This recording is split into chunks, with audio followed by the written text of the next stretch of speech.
4장에 걸쳐서 오늘 32장까지 애굽에 대한 심판의 메시지가 들려지고 있습니다. 특별히 여호와의 말씀이 내게 임하여 이르시되 라고 표현한 부분들이 지속적으로 기록되어 있습니다. 그러니까 에스겔은 하나님의 말씀을 받은 것으로 자신 안에 묵혀두지 아니하고 이것을 반드시 그 애굽이든지 다른 열방을 향해서 뿐만 아니라 하나님께서 선택하셨던 백성 이스라엘을 향해서도 그 말씀을 선포했다는 사실을 기억하셔야 돼요. 곰곰이 지금 예레미야에서부터 에스겔에게 이르기까지 우리가 말씀을 묵상하면서 간과했던 것이 내게 주어진 말씀인데 그 말씀이 내게만 하시는 말씀이 아니라 이 열방을 향해서 선포하라는 말씀임을 이 시대의 선지자들은 잘 알았어요. 그래서 그 선지자들은 그 심판의 메시지든 아니면 복의 선언이든 거기에 해당되는 나라들, 개인들에게 또는 공동체에게 그 말씀을 선포했다는 사실이 중요합니다. 에스겔 선지자도 자신에게 부여된 말씀이 그냥 자신 안에서 그냥 얼렁뚱땅해서 넘어가는 말씀이 아니라 이것은 열국을 향한 하나님의 그 메시지였고 또 선택된 하나님의 백성들에게 또 선포되는 하나님의 말씀이었다라고 하는 사실을 그의 삶에서 실천했다는 것이 중요합니다. 오늘 우리에게 선포되는 말씀들을 가벼이 여겨서는 안 된다는 것이겠죠. 그리고 이것은 여러분 스스로에게만 주어진 말씀이 아니에요. 내 안에서 소화되면 끝이다가 아니에요. 여러분에게 주어진 말씀이 내 가족에게, 내 이웃에게 들려져야 될 그런 의무가 있는 말씀임을 기억하셔야 됩니다. 특별히 심판의 메시지는 더더욱 그렇습니다. 우리 개개인에게 들려지는 심판의 메시지이기도 하고 이것은 여전히 믿지 않고 있는 우리의 가족, 우리의 이웃을 향한 하나님의 심판의 메시지인 것을 기억하셔야 된다라고 하는 것이겠죠. 그러니까 여러분 스스로에게도 물어봐야 돼요. 내가 이런 메시지를 듣고 나는 자유로운가? 근데 이런 부분에 대해서 그저 나는 신앙생활 열심히 하고 나는 그래도 여기에서 벗어난 것처럼 그렇게 여기면서 만족할 것이 아니라는 거예요. 에스겔이 만약에 하나님께서 에스겔에게 주신 말씀을 선포하지 아니하고 자기가 자기 내면 안에서 그걸 소화해냈다면 그냥 그것으로 그의 사명을 다한 게 아니라는 거예요. 그러니까 하나님께서 에스겔을 세워서 말씀하실 필요가 없으셨던 것이 되는 거죠. 만약에 여러분들에게 선포되는 말씀들이 여러분 안에서 각자의 그 마음에서 소화되는 것으로 끝난다면 그 말씀이 무의미해질 가능성이 높다는 거예요. 그 선포되는 말씀은 내 안에서만 소화시키는 것이 아니라 이 말씀이 내 가족에게, 이웃에게 들려져야 되는 그런 메시지가 대부분일 것이라 이런 생각이 들어요. 개인적인 회개를 이루는 것 중요하죠. 그런데 그것만으로 하나님께서 여러분에게 말씀을 선포하시지는 않으세요. 이것은 우리에게 있어서의 책임과 의무라고 이야기하는 거죠. 그게 오늘 에스겔에게 말씀하신 여호와의 말씀이 내게 임하여 이르시되 라고 하는 책임감 있는 표현이에요. 사실 이 표현을 여기에 뭐하러 쓸 필요가 있어요. 그냥 하나님께서 애굽에게 대하여 이런 말씀을 선포하셨다 하면 될 것을, 그런데 이 말씀이 자기에게 임하였다라고 하는 표현은 내가 이 말씀에 대한 책임으로 지금 애굽을 향하여서 이 심판의 메시지를 전한다라고 이야기하는 것이죠. 그리고 에스겔은 그 책임을 다하는 모습을 보입니다. 2절부터 보면 인자야 너는 애굽의 바로 왕에 대하여 슬픈 노래를 지어 부르라고 말씀하시죠. 지난번에도 말씀드렸지만 애가를 불러서 그들에게 들려지게 하는 이유는 지금 애굽이 이렇게 망할 지금 징조가 보이거나 그런 건 아니에요. 적어도 11년이라고 하는 이 해가 중요하잖아요. 그러니까 시드기야 11년에 남유다가 멸망하던 해라 그랬어요. 그런데 지금 12해 여기 열두째 해라고 하는 것은 이제 남유다는 이미 멸망하고 뭐 한 1년 8개월 지난 후의 일이긴 하지만 여전히 애굽에 대한 메시지를 전하기에는 일러요. 이후에도 한 10년 이상을 더 보내야 되거든요. 한 18년쯤에 망하니까 뭐 10년까지는 아니더라도 그래도 어느 정도 시기가 좀 이른 감이 있어요. 그럼에도 불구하고 이럴 때 애가를 지어 부르라고 하는 것은 많은 나라들에게 경각심을 주기 위한 것이죠. 이스라엘의 역사 가운데에서도 선지자의 활동의 시기들을 보면 그 나라가 그런 멸망의 조짐이 있고 분열이 되고 어려움을 겪고 이런 시기에 선지자가 활동한 게 아니에요. 그보다 훨씬 앞서서 오히려 이스라엘의 전성기라고 할 만한 시기에 선지자들이 더 많이 활동을 했어요. 그러니까 많은 사람들이 평안하다, 좀 더 눕자 하고 게을러질 만한 그런 상황에서 선포된 말씀들이에요. 그러니까 이 정도면 우리가 잘 살아, 이 정도면 우리가 부국강병을 이루어서라고 하는, 이 정도면 우리가 외국의 도움을 받을 만한 나라들이 많아라고 하는 그 시점에 심판의 메시지가 들려진 것이거든요. 마찬가지로 애굽에 대해서도 하나님께서 이 심판 애가를 불러서 이르라고 하는 것은 굉장히 좀 이른감이 있는 시대예요. 그럼에도 불구하고 이런 애가를 불러서 많은 사람들에게 이것이 징조가 되게 하시겠다라고 하는 것이죠. 그러니까 미리 예언하는 거예요. 예언자가 망할 징조가 다분히 있는 시대에 니네 나라가 망할 것이다 이야기하는 건 누구나 할 수 있는 일이에요. 그러나 그런 망할 징조가 없음에도 불구하고 그들에게 교훈으로 하는 이 애가, 이 메시지는 굉장히 파급력이 있다라고 하는 것이겠죠. 특별히 바로 왕에게 이렇게 얘기합니다. 너를 여러 나라에서 사자로 생각하였더니 실상은 바다 가운데에 큰 악어라라고 되어 있어요. 그러니까 사자로 여기는데 실상은 악어다. 물론 여기 악어인지는 잘 모르겠습니다. 왜냐하면 여러 말씀들에서 보면 뭐 비늘이 있고 또 거기에 대한 여러 가지 표현들이 악어는 아닌 것 같아요. 그러니까 비늘이 있고 아가미가 있고 뭐 이런 표현들을 쓰는 걸 보니까 지금은 존재하지 않는 다른 생명체일 가능성도 있어요. 그들이 악어라고 부르는. 근데 여기 언어는 악어로 번역됐지만 뭐 큰 괴물 뭐 다른 식의 해석도 가능하거든요. 하여튼간 악어로 표현되어 있는데 원래는 사자로 생각됐다라는 거죠. 성경에서 여러 짐승들 중에 이 사자의 표현이 그래도 좀 긍정적인 의미의 표현이에요. 그래서 유다 자손들을 사자 새끼라고 표현을 한 것처럼 뭔가 용맹하고 그 나라를 위해서 제국을 위해서 또 다른 여러 나라들에게 유익을 끼치고 용맹스럽게 나설 수 있는 그런 사자로 알았는데 오늘 여기 보니까 그가 악어였다는 거예요. 그런데 그가 어떤 악어냐면 강에서 튀어 일어나 발로 물을 휘저 그 강을 더럽혔다. 그러니까 강은 뭐 나일강이겠죠. 애굽이니까.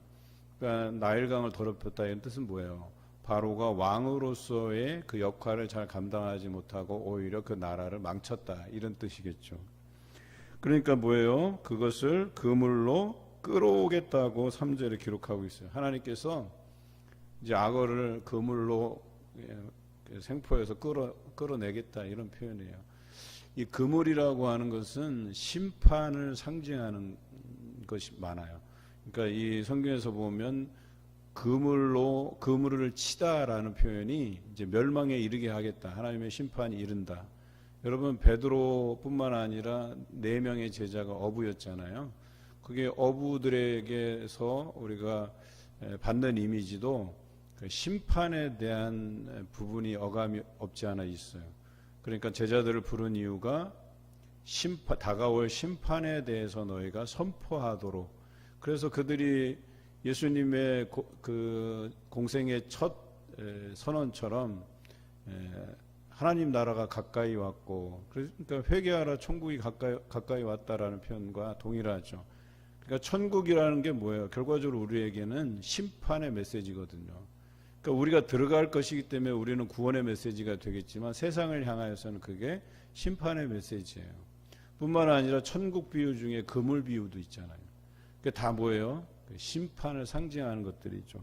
그래서 여기서 그물로 그것을 끌어오리로다라고 하는 것은 애굽을 심판하시는데 그 왕부터 하나님께서 심판의 대상으로 삼으시겠다 이렇게 표현한 것이죠. 그래서 16절까지가 이 바로에 대한 애굽 왕에 대한 심판의 메시지가 기록되어 있다. 그리고 그 심판의 대상은 누구냐? 11절에 주 여호와께서 이같이 말씀하셨느니라 바벨론 왕의 칼이 내게 오리로다. 이제 구체적으로 설명하고 있어요. 처음에는 여러 나라 이렇게 표현하다가 이제는 이제 바벨론. 바벨론이라는 나라가 사실 여러 나라의 연합체라고 보시면 돼요. 이 나라 저 나라 복속시키고 또 그 복속시킨 나라들을 데리고 또 전쟁에 나가고 그러는 거죠.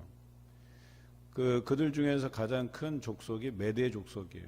원래 이 메대 족속은 아수르 이전에 이렇게 강성했던 족속인데 아수르가 메대를 복속시키고 또 그 아수르를 바벨론이 복속시키고 그러니까 바벨론 안에 여러 민족들이 이제 포함되어 있어요. 그 중에 큰 민족이 또 메대고 또 바벨론이 나중에 분열할 때 메대와 바사로 이렇게 분열이 되잖아요. 그 안에 이제 바사 족속도 있는 거고. 그런데 이 바벨론이 이 애굽을 엎드러지게 할 것이다. 여러분 좀 궁금한 게 있죠. 이쯤 되면 왜 애굽에 대한 심판의 메시지를 선언하고 계시는가? 우리가 예레미야 선지자를 통해서 에스겔 선지자를 통해서 이제 열방들에 대한 심판의 메시지에 대한 차이를 조금 배웠어요. 물론 비슷하긴 해도 예레미야서에 기록되어 있는 열방에 대한 심판은 하나님의 백성이 하나님을 의지하지 않고 그 주변 국가들을 의지하다 보니까 하나님께서 차례차례 그 주변 국가들을 다 심판하세요. 그런데 에스겔서는 그보다 좀 더 구체적으로 왜 이런 나라들이 심판의 메시지를 들어야 되는지에 대한 이유를 들어요.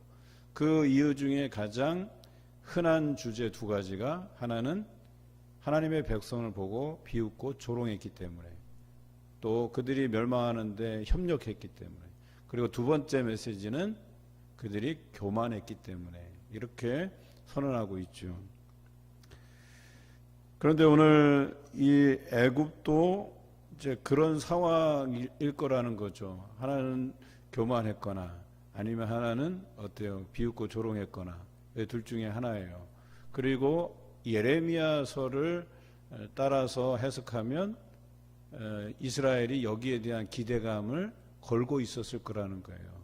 그런데 오늘 이 32장을 끝으로 애굽을 보면 뭐 교만이나 뭐 다른 쪽의 이유를 찾기보다는 오히려 예레미야의 해석을 가져오는 것이 좀 더 합당하다라고 할 만해요. 그러니까 이 애굽을 의존하는 생각이 여전히 유다 백성들에게 있었다는 거예요. 유다가 망한 뒤인데 여전히 왜 유다가 애굽에 대한 희망을 걸고 있는가? 그게 이제 예레미야 40장에서 43장 사이에 사건이 나오잖아요. 이제 그 나라가 멸망이 되고 바벨론은 총독을 보내요. 그래서 예루살렘을 다스리게 하는데 이제 그다랴라고 하는 총독이 이제 오게 돼요. 그런데 거기에 반기를 들고 이제 이스마엘이라는 사람이 어때요? 그다랴를 죽이는 사건이 발생하죠. 그리고 죽이고 나서 어떻게 해요? 바벨론의 보복이 두려워서 뭐 군대 장관이며 뭐며 그 안에 있었던 사람들을 싹 다 어디로 도망가요? 애굽으로 도망가는 사건이 발생하죠. 그리고 그때 누가 함께 따라가죠? 따라가는 게 아니라 붙잡아 가는 거죠. 예레미야와 바룩을 잡아서 데리고 가는 거예요, 같이. 그러니까 뭐예요? 여전히 나라는 망했어도 그들 마음 안에는, 마음 한켠에는 그래도 좀 애굽이 도와주지 않겠어? 라고 하는 이런 기대 심리가 있었다는 거예요. 그것마저 완전히 근원적으로 차단해 버리는 거예요.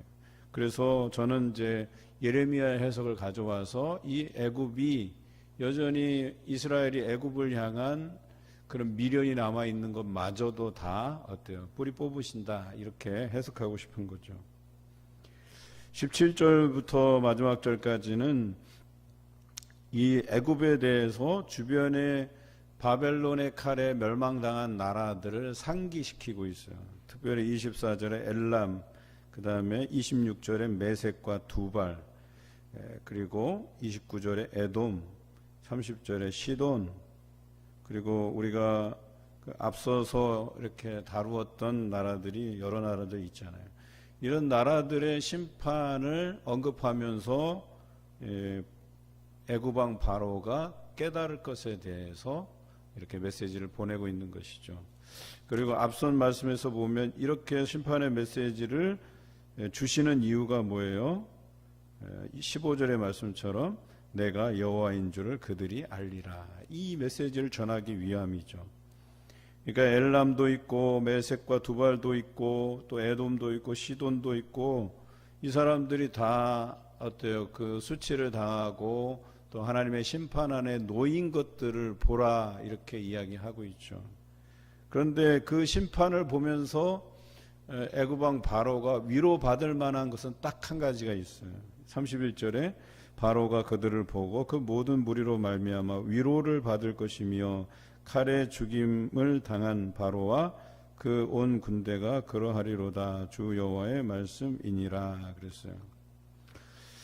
어찌 보면 이 부분이 좀 이해가 어려운 부분이 될 수도 있는데요. 이들의 망함을 보고 위로를 받으라고 하는 것이 무엇이겠어요?